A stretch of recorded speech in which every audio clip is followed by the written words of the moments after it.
each was written by our leader, the global Cocreation authority Feras Naser. Can we trust each other? The value of trust. The currency of leadership is not power, it's trust. Fellow Toastmasters, distinguished guests, can you name the few people that you trust? It is fair to say that many people do not have a large number of people that they trust.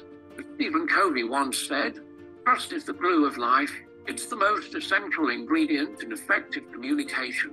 It's the foundational principle that holds all relationships. Trust comes in layers, the first layer being physical and emotional safety, followed by emotional support, and finally, support for personal growth and ambitions. As Simon Sinek says, trust is not a checklist.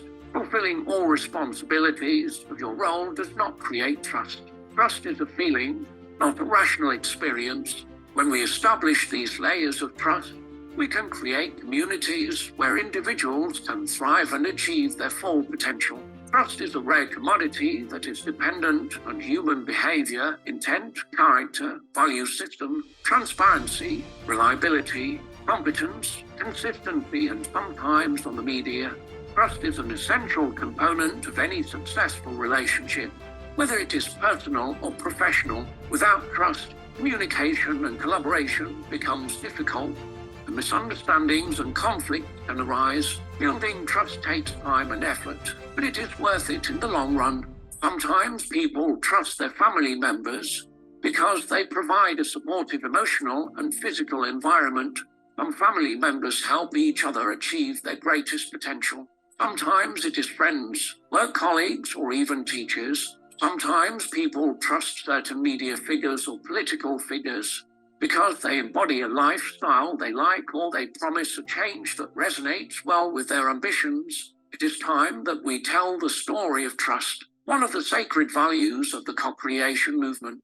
Trust comes in layers. The first layer is physical and emotional safety, making sure that the people you are dealing with will not harm you, but they are expected to support you and support you physical and emotional safety. This sometimes requires a strong belief in the society value system or a strong belief in the rule of law, sometimes a strong belief in yourself. The combination of all might be able to give people the first layer of trust, which is about physical and emotional safety. In my life, I have seen many communities where life cannot be made because there is always a risk of physical and emotional harm. In these communities, the joy of life is missed and talents stop growing. The second level of trust is emotional support. This requires individuals who are trained and educated to understand the emotions and the different forms of communication of different individuals and a strong leadership capability. You might not be able to get emotional support from many people, but hopefully within your circle you can get some emotional support.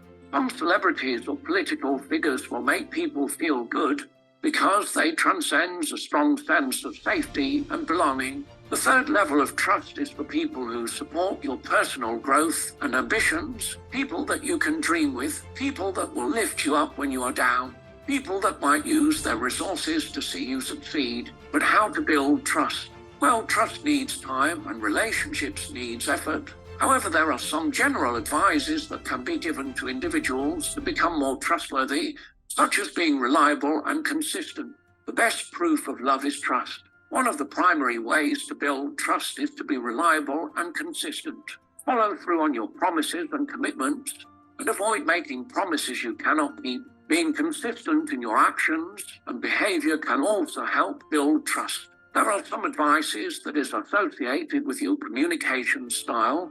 Make sure that you communicate openly and honestly. Open and honest communication is another key factor in building trust. Show empathy and understanding. Empathy and understanding are crucial components of building trust. Make an effort to understand the perspective and feelings of others and show them that you care about their well-being. Respect boundaries and confidentiality. Build rapport and connection. Building rapport and connection with others can also help build trust. Take time to get to know people and find common ground or shared interests. Always think of those leaders who can transcend trust and become a trustworthy role model. Building trust takes time and effort, and it is not always easy. Demonstrate competence and expertise. Be accountable and take responsibility. Show appreciation and gratitude. Demonstrate consistency in values and principles. Be patient and persistent. Why the co-creation movement is different in building trust. The co-creation movement aims to establish a new narrative for trust building within a community. You should always be in a community that provides you with physical and emotional safety, but also you should be in a community that always provides you with emotional support. If you are lucky, you might find help in finding opportunities for continuous growth and development, and this is the promise of the co-creation movement. To build leaders, co-creation, and social platforms that support your well-being and ambitions. Sometimes this is felt in our co-creation workshops or in the co-creation sport, but I do think there is still a long way of improvement. This is why we believe the co-creation cafes will be the new form of religious places where people will come to these communities to learn, to find emotional support, work on their culture, to co-create, to build, to innovate, to promote themselves within the community in an effective and safe way, but also the co-creation movement aims to provide a trust score for individuals based on their social contributions and achievements within the society, attendance and regularity. It is a median between the family environment and the local market, but also a place where people from the local market can come and find a place of rest and healing. It is worth mentioning that cities are becoming increasingly capitalist, materialistic and unsocial entities. Think of New York or Dubai, where you see the contrast of how people are living. This is why it is important for smart cities to take in consideration the social and cultural content within the society in its development. How trust is ended. Trust can be easily destroyed, and once it's broken, it's hard to regain. Trust is ended when someone behaves in a way that is not expected or when they betray the trust that has been placed in them. Lying, breaking promises, betrayal, lack of communication, disrespect, and more contribute to the loss of trust. These are just examples of how trust is broken. This is why we should not surrender to our emotions when trust is broken. We should look at things rationally, and in many cases, the co-creation movement is a pioneer in understanding trust.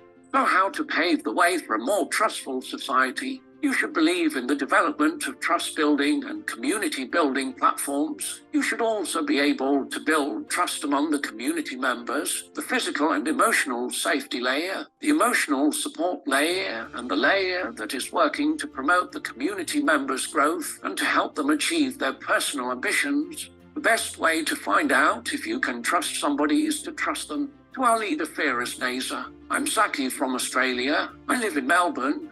We admire your progress. We see new hope in you, for youth and for our nation. I support your leadership. We are with you.